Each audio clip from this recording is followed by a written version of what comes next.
Hello, everyone, and welcome back to the Bridging Minds FSU ASUE Podcast Series on Armenian Entrepreneurship, where we spotlight innovation, resilience, and entrepreneurship across borders. I'm your host, Madison Miller, a research assistant at Florida State University's Jim Moran College of Entrepreneurship, and I'm thrilled to be a part of this initiative to help amplify the voices of changemakers who are transforming ideas into impactful solutions. This podcast is made possible through the grant Promoting STEM and Social Entrepreneurship through American and Armenian higher education collaboration from the United States Department of State.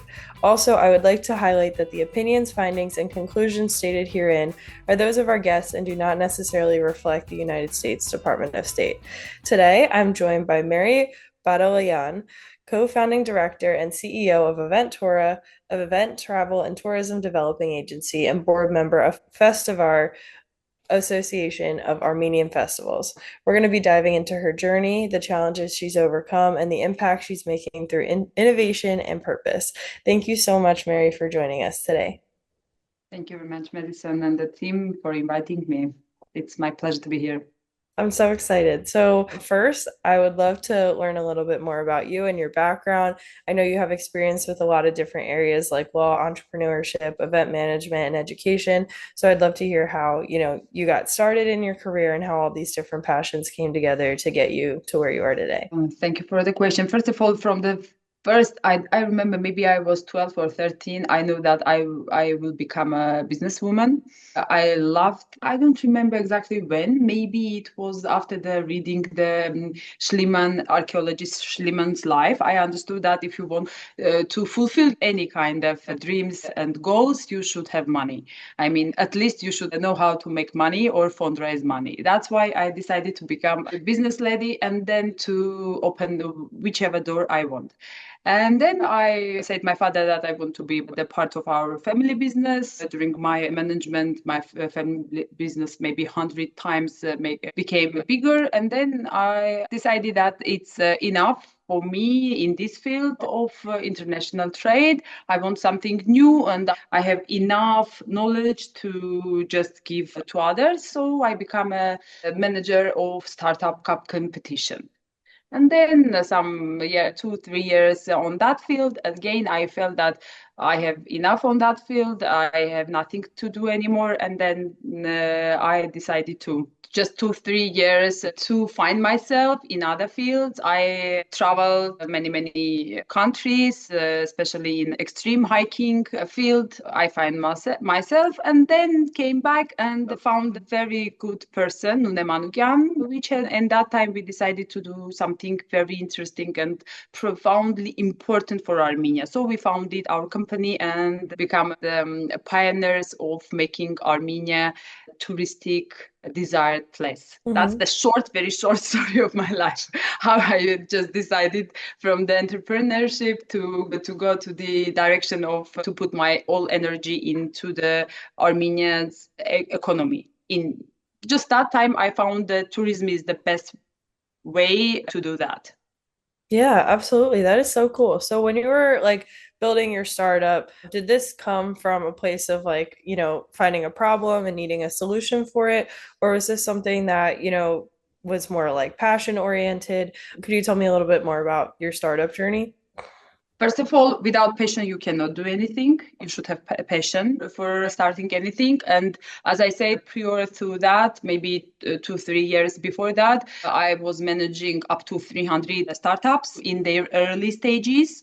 So I knew how the startup works because my previous companies, there wasn't startups. There were very established businesses. So that's why I knew how the startup should work. First of all, you should start with the patient. You should understand whether you want to 24 hours go deep in that solution. Because when you find the problem and then you are working on a solution. The problem was that Armenia is a place where the world should know about it. We have very good wine. We have fantastic gastronomy. We have a beautiful nature. So somehow we saw that the world diversity, I mean, not only the Russia and the post-Soviet countries, but the world in a wider sense doesn't know about Armenia and Armenian hospitality, Armenian culture, and that we should do something to attract to Armenia through our project. That became the festivals. So we decided to have a festival which concentrated on two main fields. It's a wine, because we are cradle of winemaking country, and tourism, and which to these two combination, we think after even these 10 years, we think that this is the deadly combination of good project, to have a good project. Yeah, absolutely. That is so cool. So when is this festival coming up and what was the preparation like for that?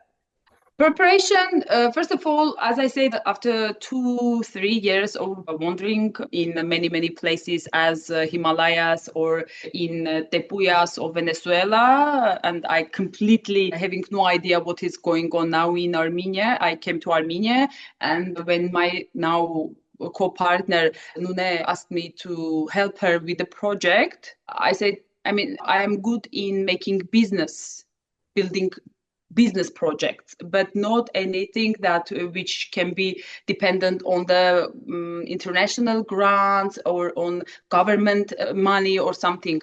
I said, if you want to be partner with me, we should start to think how to monetize that project. It was completely new thing for Armenia. Before that, any festival, they were dependent on the government money or international grants. So basically we started with nothing, because we didn't have on that time any sponsors, because it was a completely new and crazy project. Nobody did before us festivals on the street. Nobody closed 2-3 central streets of the capital city. Then, so for the first year, even our very best friends, businessmen, businesswomen, they say, okay, girls, let's first you do somehow, and then next year we will find out how it was gone, and we will help you, or at least we will become a sponsor of your project. So first year it was completely without any money. We sometimes we just through the friends, through the other means, we could manage to do the first wine days. It is a 3 days event in the middle of the city, where you can find almost now already 100 up to 100 Armenian winemakers. You can get information about the wine making, wine management, any kind of interesting, more public acceptable information. We are attracting now 180,000 visitors from all over the world. 30% of them are just tourists who are coming to Armenia just because of these 3 days. Coming back to your question, how we manage that, somehow we manage. We knew that our goal is, we see where we are going, and by our hard work, we could manage to build this startup. It was startup, but now it is a well-established company which are paying up to 200,000 tax yearly to the government. Wow, that is amazing. That's so inspiring how you're able to take this event from literally having no funding to where it is. Funding, yeah. Yeah, to where it is today, which is amazing. It makes me want to go. Like I would love to experience that. It sounds awesome. Yes, it's really awesome. It's not, sometimes we don't understand that after the event when we see, it's not just 1,000 or 10,000, it's up to 100,000 comments and reels, stories, feedbacks that we are getting. Maybe 2, 3, 5 months after the event, we are receiving all that feedback. So we understand that we really built something which is huge for Armenia. Yeah, I love that. I feel like that sounds like just so awesome, like the festival and the wine and all of it. That sounds amazing. So, when you were building this company, we talked a little bit about some challenges, maybe not having funding, but did you face any obstacles or challenges along the way that shaped how you built your company? Yes, of course. We are two women. Now we in our company are working in a permanent basis, 9 other girls, our team. We are all a team of girls, 10, 11. And I don't want to make the very cliche statement that it is very difficult for the girls to be in a business world, especially in a men dominated, especially in Armenia. It is the case. You should know that if you are a girl girl, you should prove your knowledge twice as much as the man.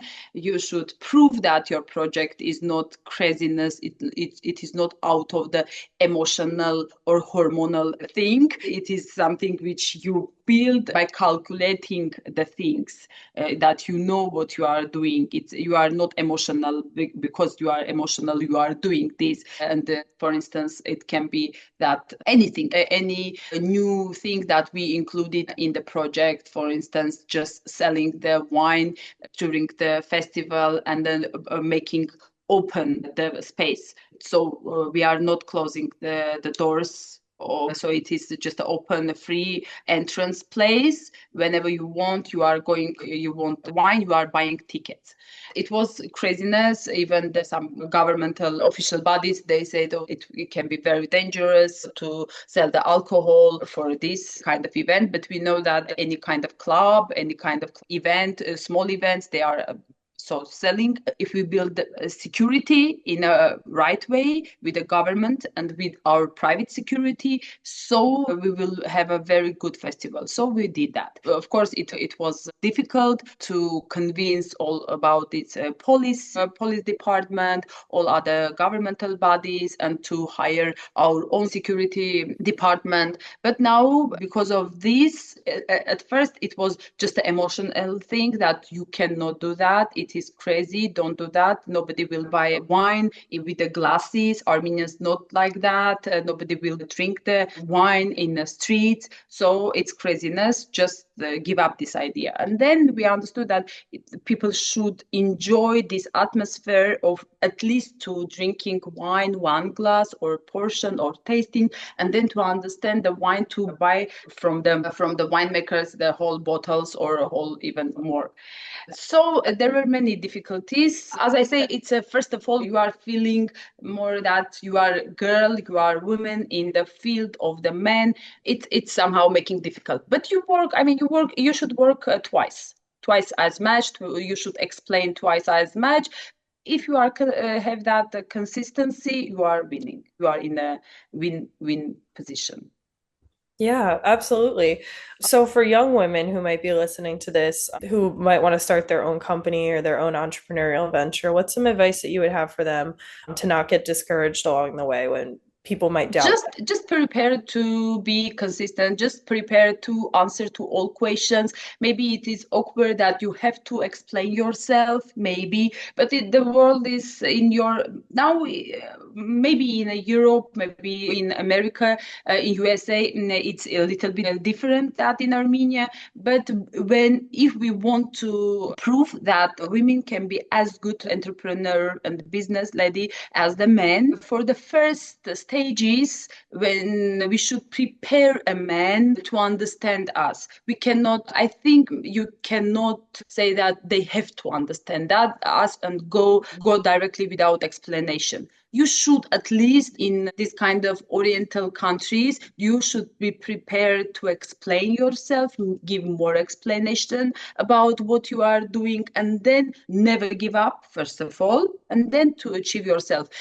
Step by step, men around you will understand that women are capable, and they will change their attitude. You should think that it's not their fault that they are not understanding women. It may be traditions, because of the traditions, because from the childhood they couldn't understand that their mother or their sisters can do that, or nobody explained them that they are capable as much as they are. That's the thing. First of all, when you are thinking about it, you are more in the mood of understanding the men, but not giving up your goals, but understanding, and then to go forward with your goals. I'm living in an Oriental country. That's why I am giving this kind of advice in my perspective. But I think it can be useful for the more European or US culture also. I think that's great advice. And I think that like having empathy is such a powerful thing. And so to have empathy for people, maybe they don't understand you, but maybe it's because the way that they were raised and stuff. I think that's a great way to look at it. Yes. Yeah. Because you should always to put yourself in the other person's shoes, Yeah. because how he has this kind of mindset, what will help you to win this situation.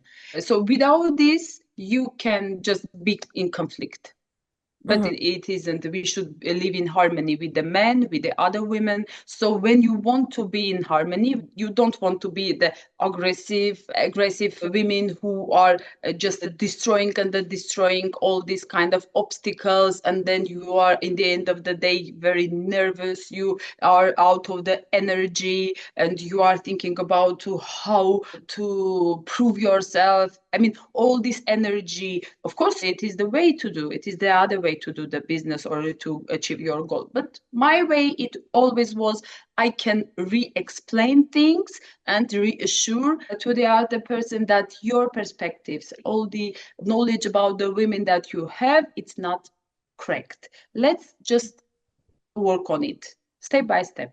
It's a longer way, but it's achievable. Yeah, I love that. And I think that that helps you like strengthen your network and your connections as well, by Yes. coming at it from a place of understanding and compassion and collaboration. It is a very good point. In that case, after in the end of the day, you have many partners, but not opponents. Yeah, absolutely. I love that mindset. I feel like business can be so competitive sometimes, but at the end of the day, being able to work well with others is a huge skill.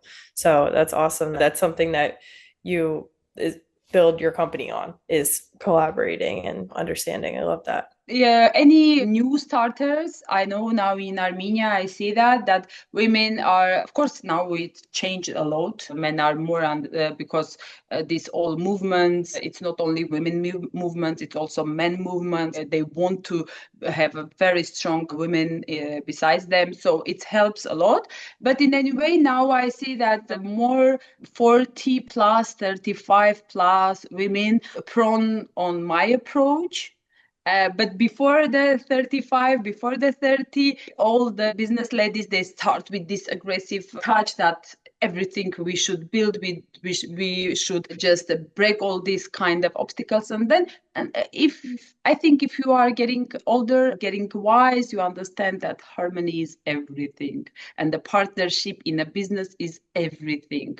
If you have good partners, it was in the first year of our Yerevan Wine Days, building this huge company now, but we're starting absolutely zero.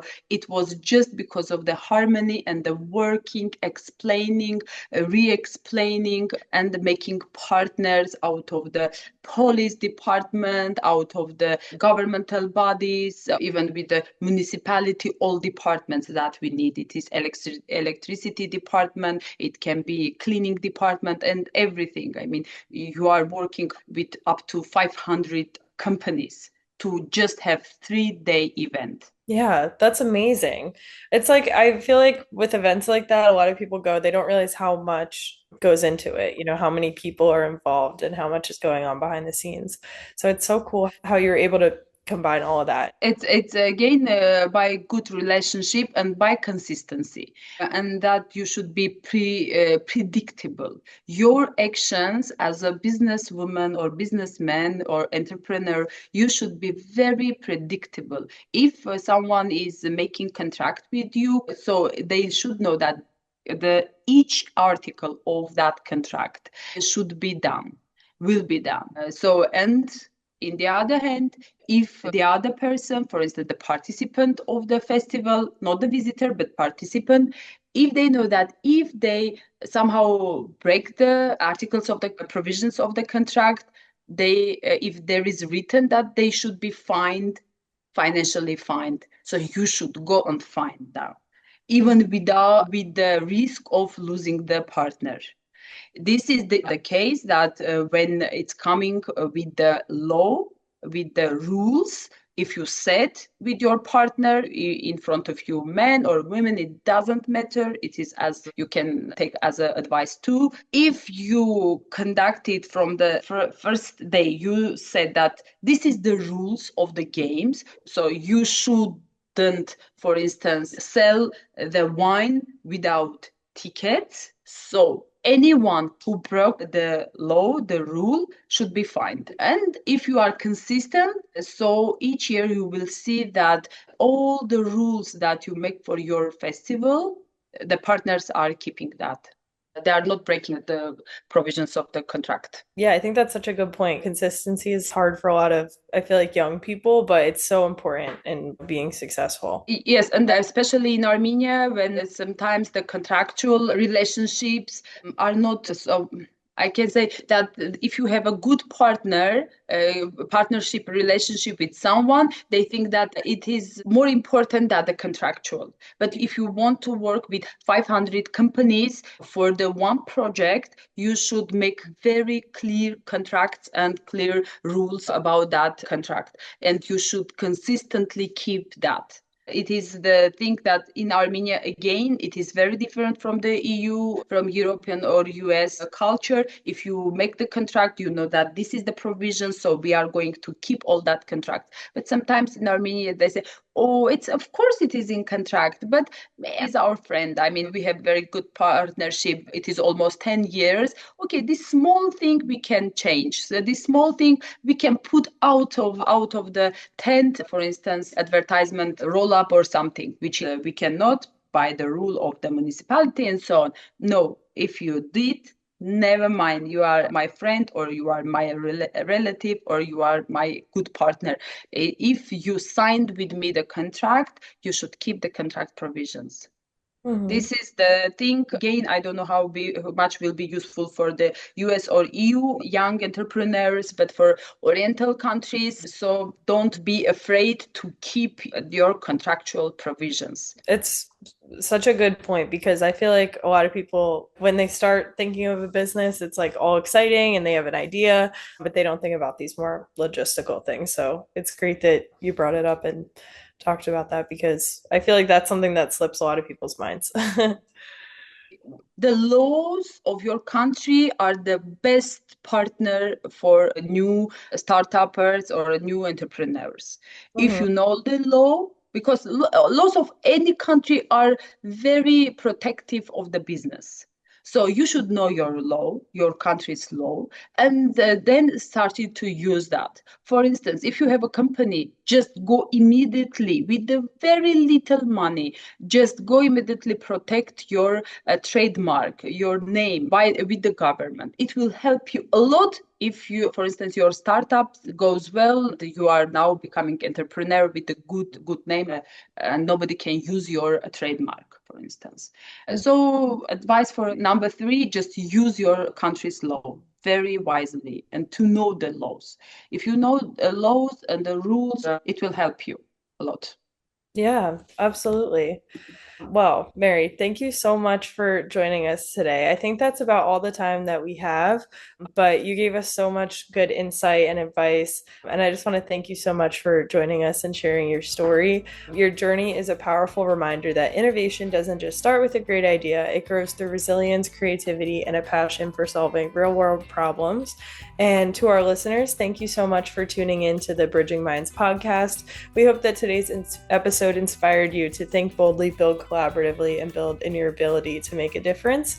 Stay with us for more stories from innovators and entrepreneurs who are building bridges between education, technology, and social impact across Armenia and the world. Until next time, I'm Madison Miller. Keep creating, keep questioning, and keep pushing forward.